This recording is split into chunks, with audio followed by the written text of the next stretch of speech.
Anugerah dari Tuhan Yesus Kristus, kasih setia Allah Bapa, itulah kiranya menyertai kamu sekalian. Amin. Firman Tuhan di pagi hari ini tertulis di Lukas pasal 9 ayat 62. Tetapi Yesus berkata, setiap orang yang siap untuk membajak tetapi menoleh ke belakang tidak layak untuk kerajaan Allah. Demikian firman Tuhan. Selamat pagi dan salam sejahtera untuk kita semua. Bapak Ibu saudara-saudara terkasih, firman Tuhan di pagi hari ini adalah perikop tentang hal mengikut Yesus. Di mana ada orang yang datang kepada Yesus untuk mengikutnya. Namun Yesus berkata bahwa seseorang yang siap membajak tetapi menoleh ke belakang tidak layak untuk kerajaan Allah. Ada apa dengan hal mengikut Yesus? Apakah tidak lebih baik ketika seseorang datang berkata, Tuhan aku mau jadi Kristen, Tuhan aku mau mengikut Engkau. Yesus langsung berkata, silahkan. Ternyata memang Yesus lebih mengutamakan kualitas daripada kuantitas. Dalam firman Tuhan ini, ada 3 orang yang datang kepada Yesus untuk mengikutnya. Tetapi semuanya memiliki alasan masing-masing. Namun alasan itu adalah alasan yang benar dan bisa dipertimbangkan. Ada yang mengatakan ingin mengikuti Yesus tetapi terlebih dahulu menguburkan orang tuanya yang meninggal. Ini adalah hal yang benar. Menghargai orang tua bahkan ketika orang tua sudah meninggal. Yang kedua, aku ingin mengikut Engkau tetapi aku mau berpamitan dulu. Apakah salah berpamitan dengan orang tua? Ini adalah hal yang benar. Tetapi mengapa dalam firman Tuhan ini seakan-akan itu salah? Di satu sisi manusia diajarkan untuk menghormati orang tua, untuk mengasihi sesama manusia.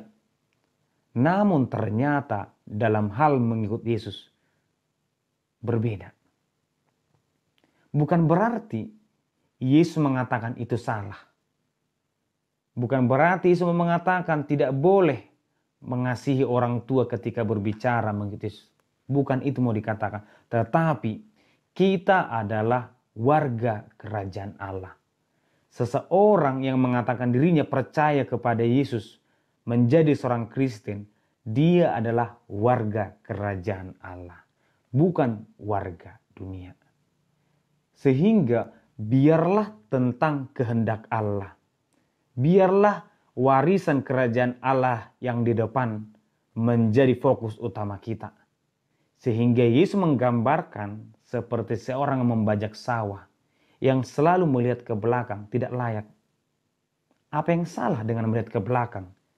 Terkadang itu penting untuk melihat apakah pekerjaan kita baik atau tidak.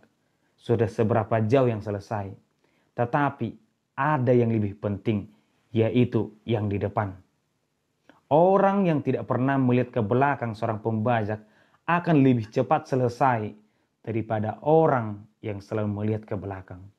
Seseorang yang tidak bisa berdamai dengan masa lalunya tidak akan pernah berbahagia di masa depannya. Seseorang yang selalu menyimpan dendam dalam dirinya tidak akan bisa memperoleh sukacita di hari depannya. Demikianlah biarlah masa lalu itu dilupakan karena yang di depan jauh lebih penting. Demikianlah Yesus mau mengatakan hal tentang kerajaan Allah itu tidak ada kata-kata tunggu dulu. Tidak ada kata-kata nomor 2. Tetapi biarlah kerajaan Allah, biarlah melakukan kehendak Allah, biarlah mengikuti Tuhan menjadi yang utama dalam hidup kita. Tuhan memberkati. Amin. Terima kasih Tuhan. Melalui firman-Mu di pagi hari ini Engkau menyapa mengingatkan kami Tuhan, bahwa mengikut-Mu Tuhan adalah hal yang utama dalam kehidupan kami. Berkati kami selalu. Di dalam nama Anak-Mu Yesus Kristus kami berdoa. Amin.